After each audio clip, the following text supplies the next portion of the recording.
balloons, bazookas, boobies, bosoms, boulders, cans, hooters, knockers, melons, honkers, jugs, rack, tatas, tits, torpedoes, guns, bust, doorknobs, coconuts, and our favorite one, the girls. Welcome to the All About Breastfeeding show, where your host, Lori, highlights mothers just like yourself and goes beyond the surface questions and digs deep so they share not only their joys and happiness in their daily breastfeeding life, but also their pain and struggles and how they worked through them. Episode number 131. Welcome to All About Breastfeeding, the place where the girls hang out. My name is Lori Jill Eisenstadt, IBCLC, which stands for International Board Certified Lactation Consultant. Boy, oh boy, do I have great news to share with you today. I just love when we get to the end of a year. There are times when it seems one year rolls into the next as I look forward to happy times and watching the family grow and change. Perhaps there's an upcoming trip or a job change or a kid graduating from kindergarten or junior high. You know, one of those big milestones. One particular year really stands out when Alan and I surprised the 3 kids with a trip to Arizona to see the grandparents that they had not seen in about 5 months since they retired and moved from New York to Arizona. That year, we told the kids they could stay up as late as they wanted on New Year's Eve, which was a huge treat for them. Then, at around midnight, we had a limo drive up to the house. It came and picked us up and took us to the airport. Up until that moment when the limo pulled up, the kids had no idea what we were doing. I will never forget their excitement when we told them what we were doing.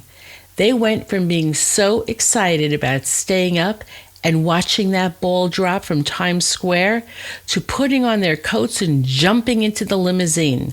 I already had their bags packed and we were all ready to go. Those kids jumped up and down the first half of the limo ride to the airport as we told them what was in store for them. It was the best New Year's Eve ever, and they never minded not getting the usual holiday gifts when they realized what we decided to do instead. And leaving the freezing cold New York weather and landing in the warmth of 75-degree weather in Phoenix, Arizona on January 1st, well, that was about the best holiday gift I could ever give myself. The whole trip was a blast and unforgettable for the whole family that the kids remember to this day. While we've had many years of calm and peaceful New Year's Eve and other years of having fun on New Year's Eve, I don't think I've been quite as excited in a long time for January 1st as I am right now. To help you understand my excitement, I have to go back in time a little bit. Here I am, a newly pregnant mom for the very first time. Once I finally adjusted to the fact that I was really pregnant, I knew I had to find the right caregiver. Inside, I knew what I wanted and how I wanted to be treated and how I wanted my birth to go. However, I found it difficult finding the right ways to express myself. Where I lived, I could not find any midwives. My regular listeners know that I often date myself when I tell such stories, and this will be no different. I lived at the time in the world of phone books and no internet. None of my friends were married yet, and no one had babies. I became very creative, and I began calling up hospitals within an hour of where I lived, and I would ask the operator for the maternity unit. I then asked to speak to one of the nurses, and I would do the same thing when I called up each hospital. I would first ask them if they knew of any midwives in the area. The answer was always no. I asked them if they knew of any doctors who practiced similar to a midwife. The response with an actual name was far and few between. but I did get a few. And I would always say, preferably a female. There were not too many female OBs, so I had no names on the list. One name kept coming up again and again and again. They would say, "Oh, you want like a natural birth? You want Dr. Rochelson." That is who I decided to make my first appointment with, Dr. Rochelson. He turned out to be a very excellent OB. I spent every visit quizzing Dr. Rochelson. I would bring in my notebook with questions and grill him about various things. His cesarean section rate, his episiotomy rate, how he felt about all the various prenatal testing. And you know, Dr. Rochelson was a nice guy. But he was a bit too serious for my liking. So each time when I went in for an appointment, one of my personal goals would be to say something that made him laugh. I made a game of it. Here's the thing though. I asked him all my questions and felt I had found the right person to be with me during birth. I never knew enough though to ask one of the most important questions. What percentages of moms were you actually with when they gave birth? What happens during the time when you're seeing other patients or need to go to sleep and I'm in labor? I didn't know enough to ask, and he may not have thought it important enough to tell me. I can go into my birth story of my first baby on another show. However, what happened in a nutshell was that I had a 26-hour labor, and of course, he could not be there the whole time. What was I thinking? So, who was relegated to spend time with me in labor? The hospital staff, the nurses, and guess what? Their birth philosophy did not match up with mine. All these things that I had worked out with Dr. Rochelson, like I want to be up, I want to be walking around, I didn't want to lay in bed with the belts around me, I wanted the least amount of vaginal exams, no pain medication, I didn't want an epidural, I wanted the ability to eat and hydrate during labor, and he was fine with all of this. But when he wasn't there, I had to fight every step of the way to have these things my way, because the nurses who were assigned to me did not agree, and they would argue with me. I didn't know enough to ask to be assigned another nurse. When Dr. Rochelson came in to check on me at the end of an 18-hour labor, at that point, I said a few things quite meekly, and he went and spoke to the staff, and for a while they were okay, but then they slipped back to their usual ways.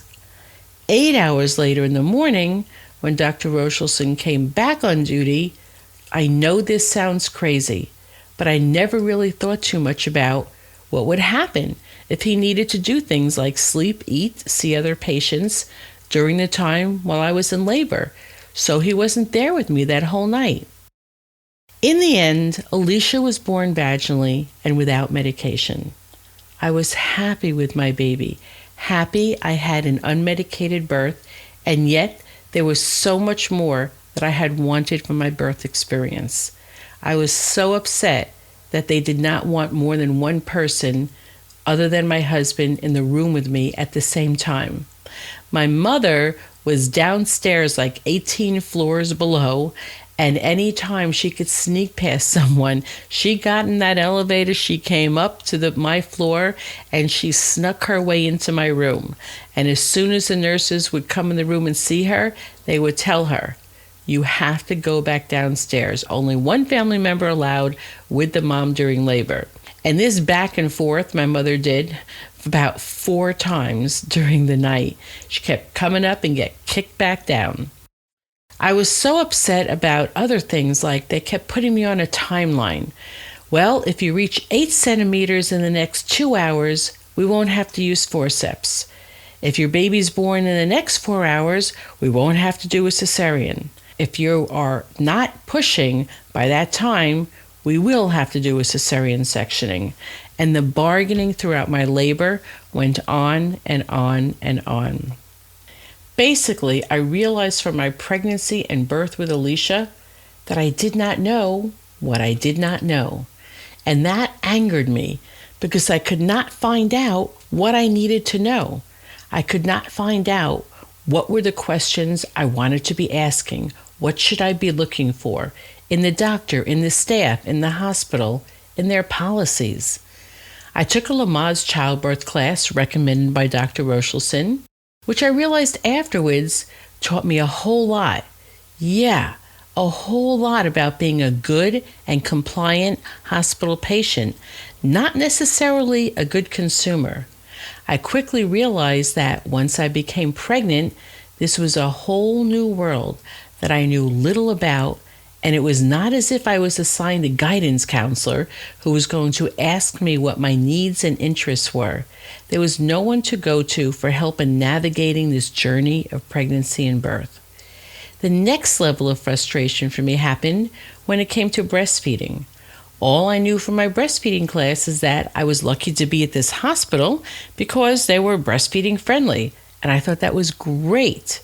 Well, I quickly realized this was not exactly the case, because at the littlest thing that went wrong, all of a sudden they were not too breastfeeding friendly. They wanted to separate Alicia from me because she had appeared to swallow too much fluid when she was born. So they wanted to keep her overnight in the nursery and feed her formula from a bottle. I had my hands full with arguments over that one, and finally negotiated that she be kept in the nursery, but I was to be called in for every feeding. Being new at this, I realized I wasn't even sure what that meant for every feeding. If I was not with her, how did I know when she was hungry? It was all a big mess, and my goal quickly became, let me get discharged as soon as possible. Believe me, I loved being pregnant. Strangely enough, with all the stress I had during my labor, I actually found giving birth quite the most amazing experience I will ever have in my lifetime. I loved my baby, but I was also beyond feeling overwhelmed. All of a sudden, I was thrown into this world of mothering.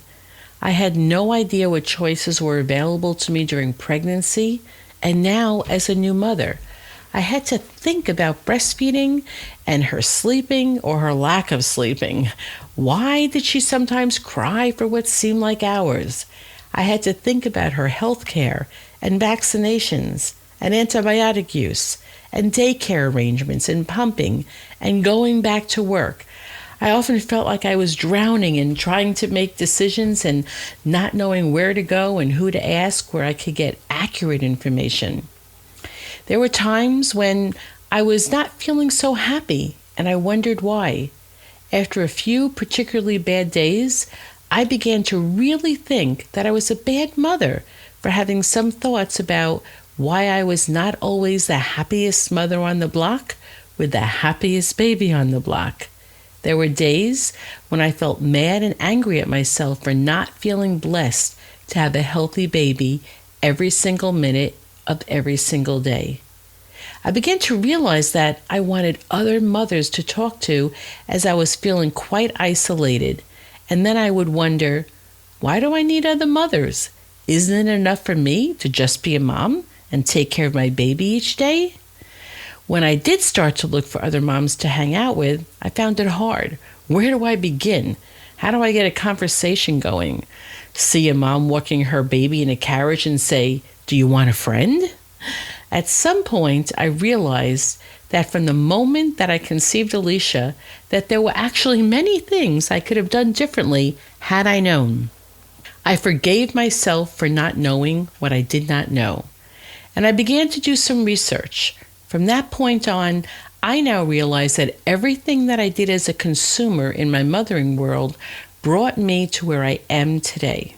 Every time I realized I was pissed off about things, I made drastic changes. Once I realized a lot about pregnancy and birth, I decided to become a childbirth educator because I wanted to be able to share what I knew with other mothers. Once I learned a lot more about the actual birth process, I became a birth doula because I wanted to educate other mothers and I wanted to help support them and advocate for them during their births. I wanted to teach them what questions they should ask, what are the answers that they should be getting. I wanted them to start learning how to think critically about this. At some point, after having 3 babies, I realized this postpartum period is not an easy one for some, and I became a postpartum doula, so I could be with moms for the first 6 weeks after they had their baby. I could answer their many questions, help them get the rest they needed, answer many baby care questions. At some point during this time, I started my own business called Pregnancy Connections. I designed this great brochure and advertised my services. I was a real entrepreneur, although I didn't call myself that at the time. I was always trying to be innovative. I was always trying to think, how could I help other mothers? I gave childbirth classes in my home, parents' homes, and birthing centers. I taught them whether they were giving birth in the home, hospital, or birth center, with a midwife or an OB.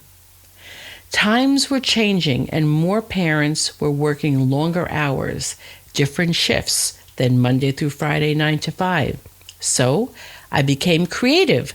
When I kept hearing moms say that the class times were not convenient and their partner could not make classes for 4 to 6 weeks in a row, I began to offer all-day Saturday classes. My most fun venture was when I began a new entrepreneur venture and I offered the pregnancy weekend childbirth classes. This was the coolest thing.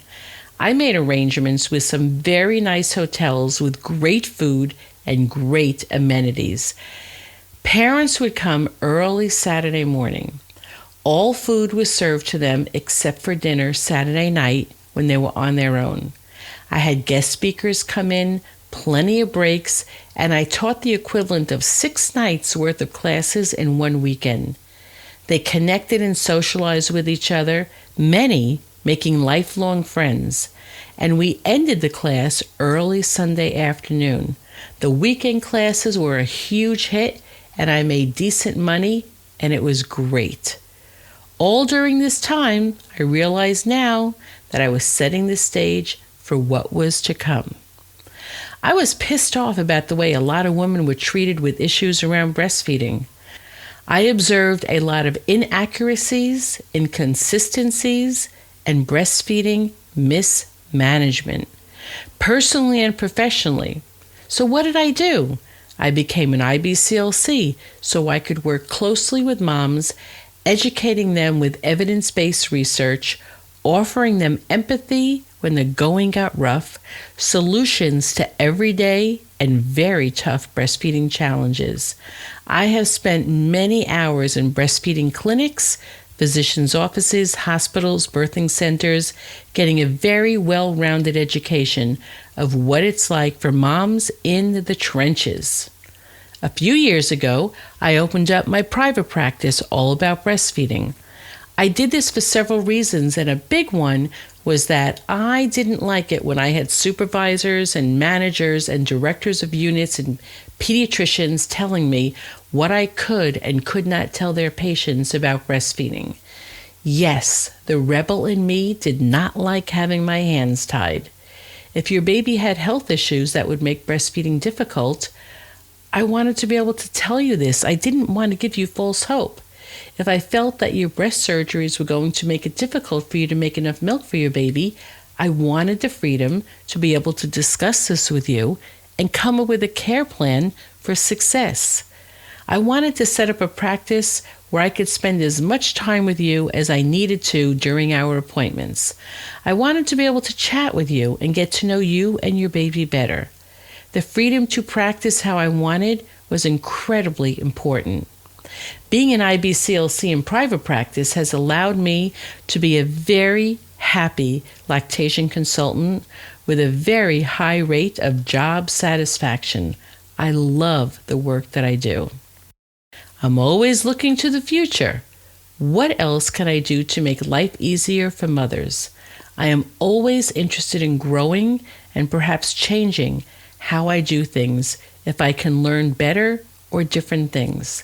When I find out ways I can better meet your needs, I go all in.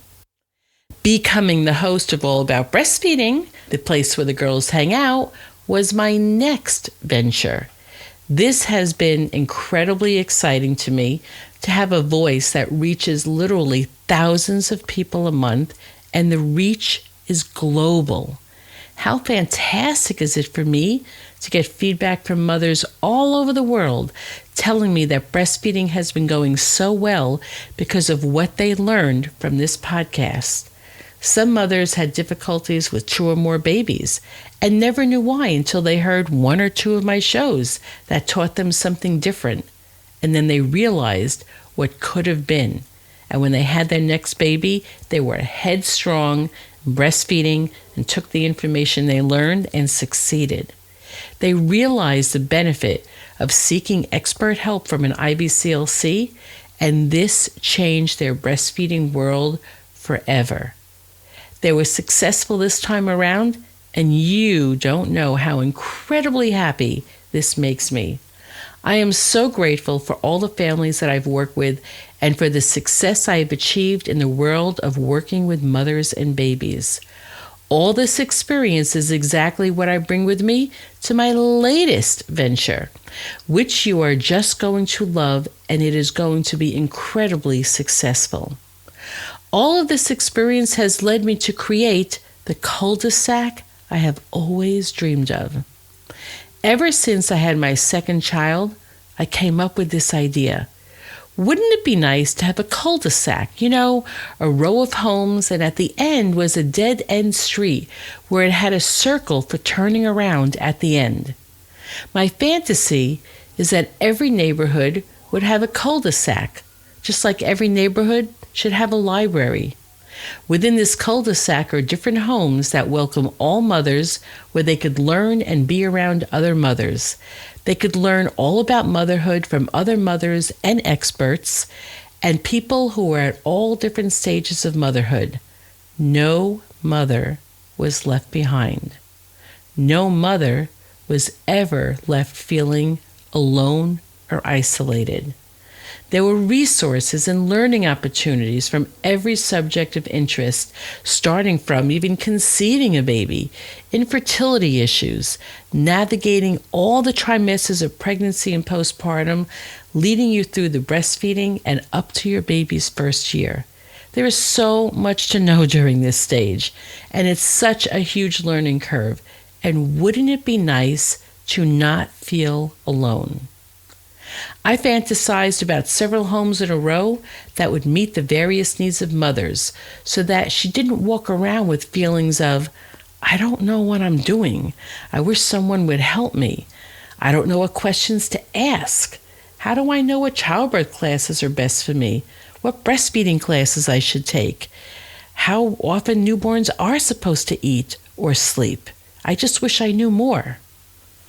So here I am, on January 1st, 2017, opening up my virtual cul-de-sac, the All About Mothering membership site, where you can join us and start on your pathway to learning all about this stage of your life, from conception to the 3 trimesters of pregnancy, leading to the birth and turning into the 4th trimester, those first 12 weeks postpartum, where many of us feel the learning curve is huge, where we will feel like we need to have access to good and accurate information, as this leads us all the way to our baby's first year.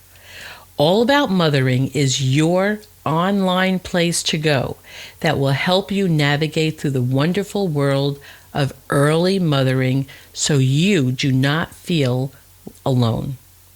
There's a bit of a catch, though. I'm asking you to join this site before it is fully developed. At a certain point, I realized I just want to get it going. And why not, at the beginning of the new year, just put it out there? I also realized how much more fun this will be if I have you along for the ride. Now, I have been a founding member of some businesses, and I have to say that it's actually quite fun and quite special to be a founding member. To know that I had an opportunity to give my input about what I liked, what I felt needed work, what could be added, and how they could make it better. The price was always right at a greatly reduced fee. I knew going in that the site had some good stuff there for me, but it was not fully loaded, and I was okay with that.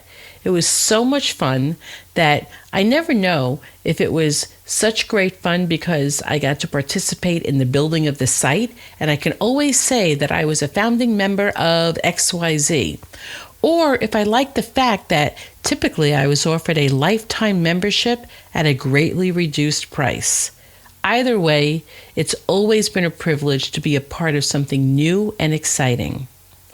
When the membership site opens up on January 1st, there will be lots of information in All About Mothering already. The range and volume of information is going to be comprehensive.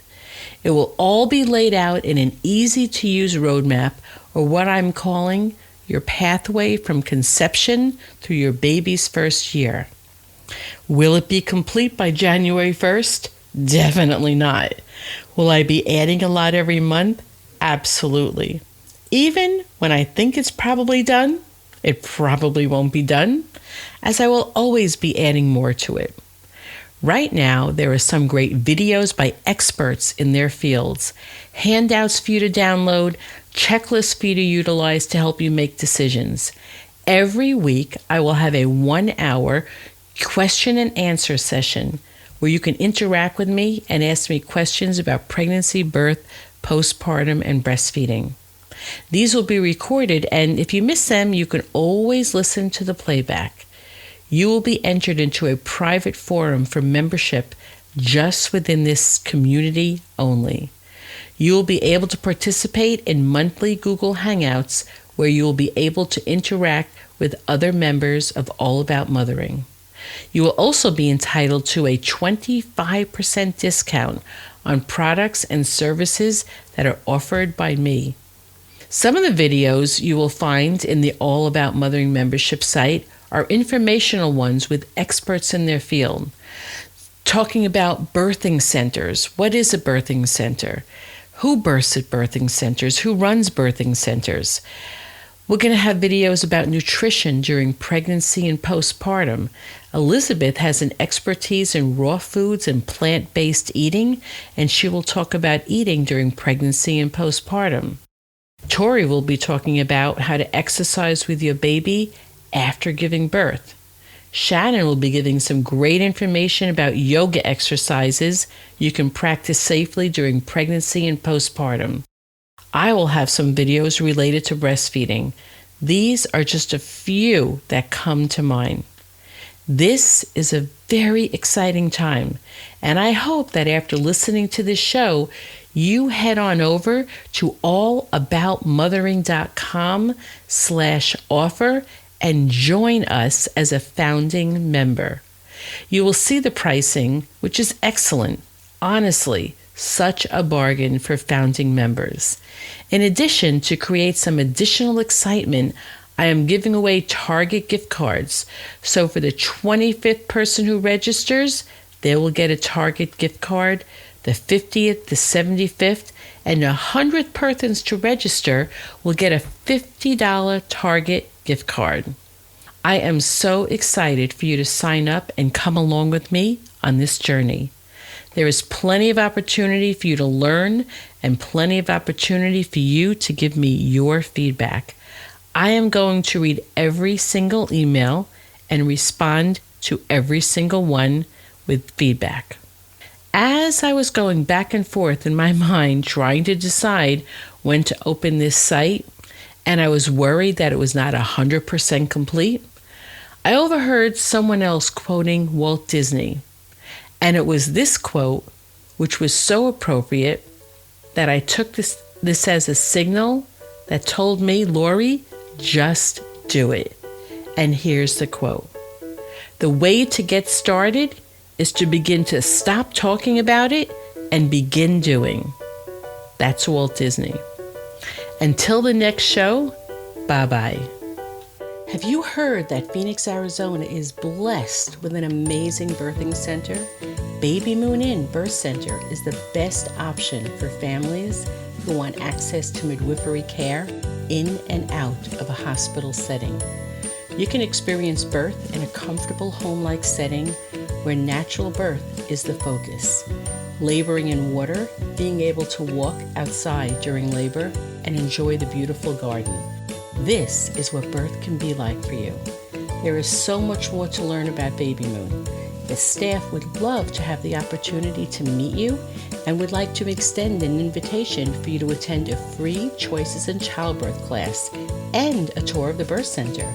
All you need to do is call 602-314-7755. That's 602-314-7755 and ask for the tour dates. You can also go to allaboutbreastfeeding.biz/podcast. And on the right-hand side of the page, you will see a link that will bring you to the calendar and you can sign up for the tour yourself. When you come in for the tour, make sure that you tell them you found out about it from the All About Breastfeeding podcast, and you will be given a very lovely free gift.